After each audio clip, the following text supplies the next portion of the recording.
Illustration par rapport à Israël aujourd'hui qui n'a pas reconnu le moment où Dieu est venu le visiter par Jésus-Christ, mais ils ont comploté avec le pouvoir politique de l'époque pour mettre à mort le prince de vie. Aussi, le prince de vie s'est-il tourné vers les nations pour se former un peuple qui s'appelle l'Église. Et au moment où le son de la trompette, gloire à Dieu, cette fois-ci, qui aura un tel éclat que partout où se trouveront les chrétiens, même ceux qui étaient déjà morts, la Bible dit heureux le mort en Christ, la Bible dit quand à un signal donné, au son de la trompette d'un ange, les morts en Christ ressusciteront premièrement. Ensuite, nous, les vivants qui serons restés, nous serons enlevés ensemble avec eux pour être à toujours avec le Seigneur.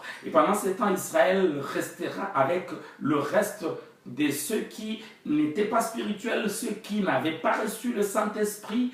Ils vont connaître la grande tribulation, cette période où l'Antichrist, voyant que le Saint-Esprit n'est plus là pour faire obstacle à sa puissance, à ses actions, eh bien, fera des choses telles que pour être sauvé, il faudrait payer de sa propre vie, alors que pour ceux qui étaient partis à l'enlèvement, lorsque le son de la trompette éclatante se fait entendre, était parti parce que, ayant eux été sauvés par le sacrifice du Seigneur à la croix. Gloire au Seigneur, mes amis, nous reviendrons pendant tout un mois sur les signes précurseurs de la venue de Jésus, car là aussi il y a tellement de choses extraordinaires à apprendre. Oh, alléluia, Dieu soit loué. Et donc, voilà, le Seigneur dira aussi à Moïse, toujours en continuant dans le chapitre 10 des Nombres, du livre des Nombres, il dira, vous sonnerez aussi de la trompette quand vous partirez en guerre pour être présent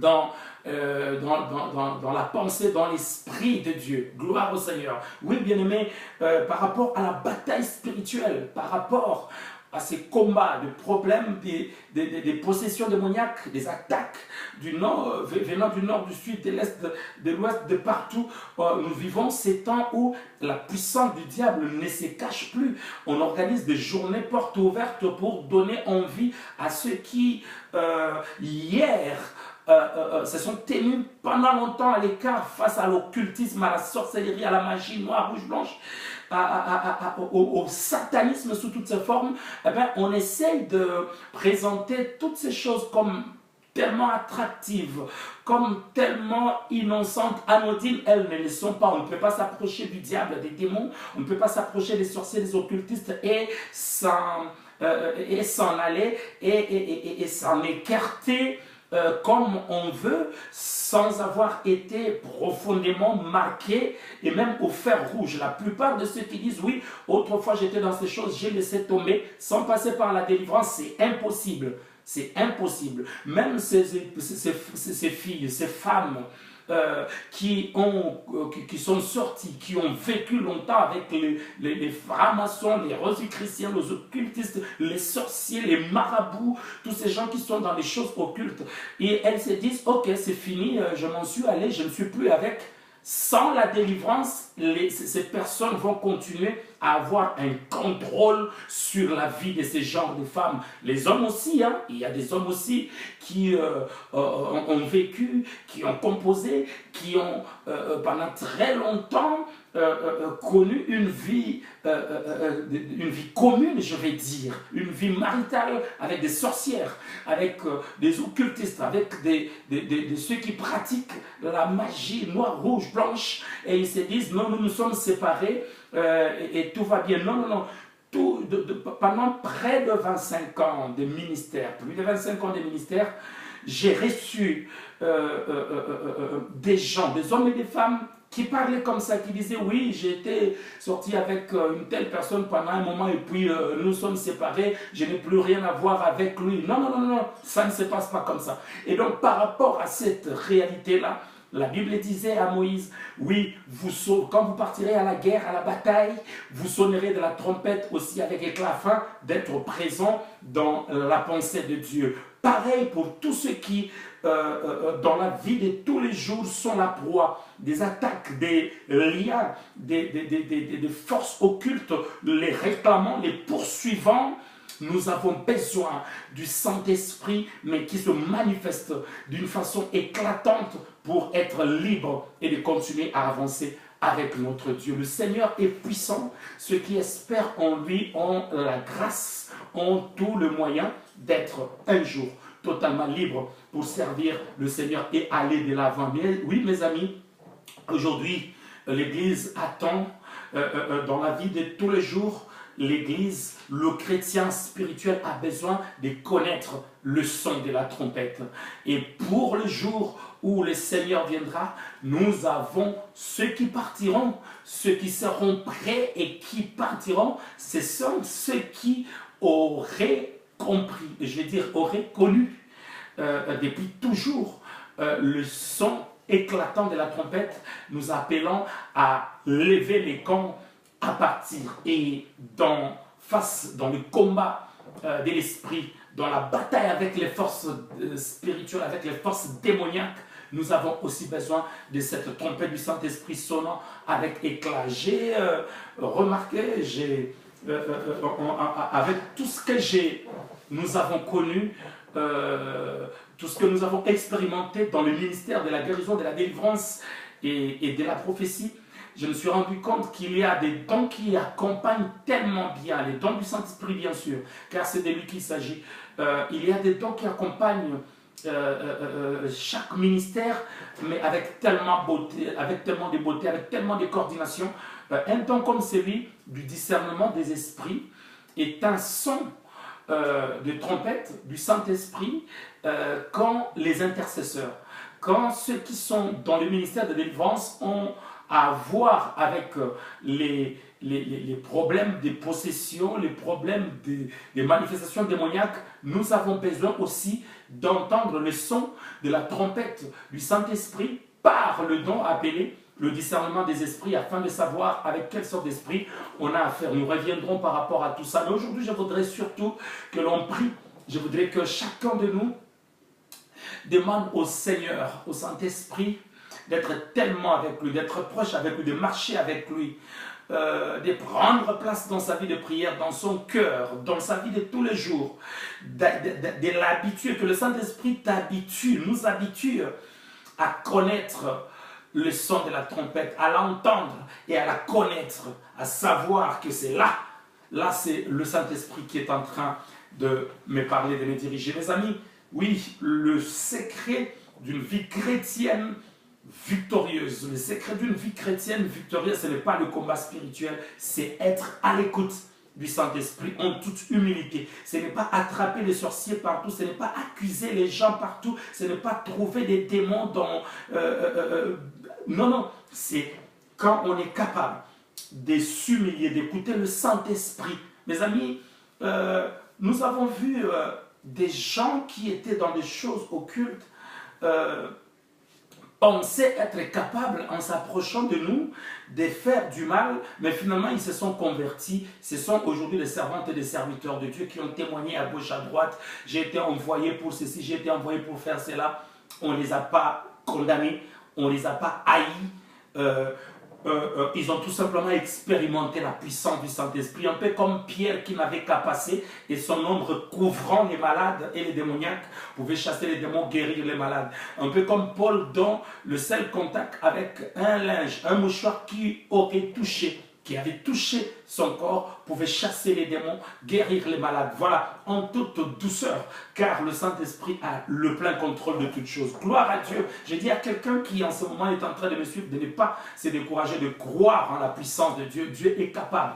Dieu est capable. Ce qui est impossible aux hommes est possible à Dieu. Je sais que demain déjà, nous serons nombreux aux 2 rue Maryse-Bastier. Ces programmes, nous les tenons, nous les organisons toujours dans le sens de rappeler une action, un travail, un séminaire.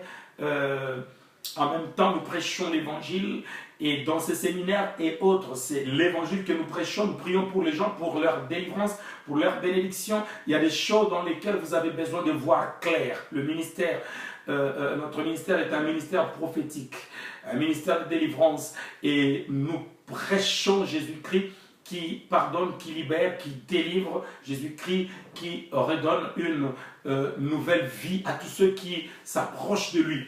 Gloire au Seigneur. Et disais-je, c'est déjà demain, mercredi 31 mai, de 18h à 20h, jeudi 1er juin, de 18h à 20h, et puis vendredi 2 juin, des 22h à 4h, nous serons là pour la prière, nous allons apprendre tellement de choses, et le Seigneur va nous bénir. Dimanche, nous terminerons comme tous les chrétiens en célébrant la Pentecôte. Mes amis, je sais que le Seigneur est en train de parler au cœur de quelqu'un. Le Seigneur, le Saint-Esprit est en train de convaincre le cœur de quelqu'un. Ne vous empêchez pas, venez, car nous allons vivre des moments merveilleux dans la présence du Seigneur. Ce programme, nous l'avons préparé dans le sens de voir la manifestation, les manifestations du Saint-Esprit dans la vie des enfants de Dieu. Vous savez, l'apôtre Paul est allé jusqu'à dire, vous pouvez tous prophétiser. 1 Corinthiens chapitre 14, verset 3, il dit, vous pouvez tous prophétiser. Au fait, oui, le début de l'Église était quelque chose qu'aujourd'hui on arrivait au temps de la pluie de l'arrière-saison, parce qu'au début de l'Église c'était la pluie de la première saison. Maintenant, à la fin, où nous attendons le son de la trompette qui nous annoncera que c'est le moment du départ, le Saint-Esprit veut ramener la sémence à une telle maturité, à un tel niveau qu'elle sera prête justement pour la moisson, comme le dit encore la Bible dans la parabole donnée par le Seigneur.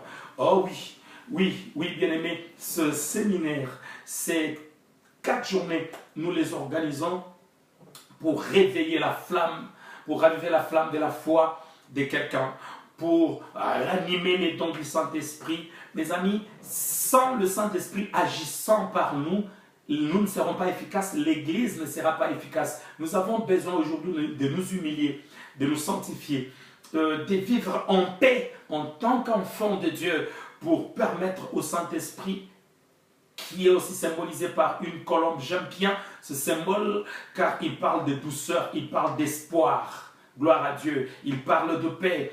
Oui, alors le Saint-Esprit, un peu comme la colombe qui descendit ces jours-là aux eaux du baptême sur le Seigneur, eh bien, le Saint-Esprit marchera ainsi au-dessus de l'Église de Jésus-Christ, le remplissant, les conduisant, l'inspirant, lui montrant ce qu'elle devrait faire ou n'est pas.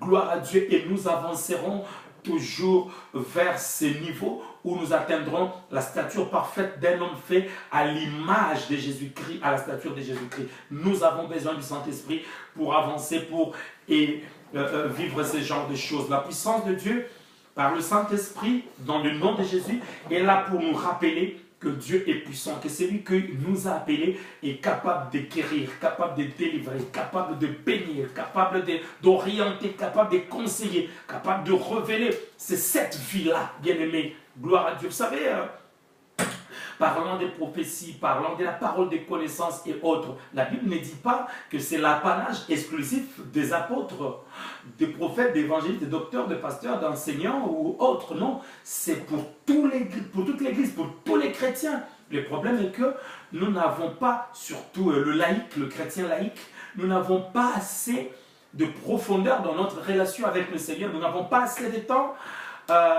consacré à tout ce qui concerne le Seigneur. Nous laissons-nous toutes ces choses. Donc, tout ce travail, le gros du travail, entre les mains, la responsabilité des ministres, alors que la Bible nous dit, c'est pour l'Église. Vous pouvez tous prophétiser, que celui qui a le don, que celui qui parle en langue, prie pour avoir le don d'interpréter. Voilà.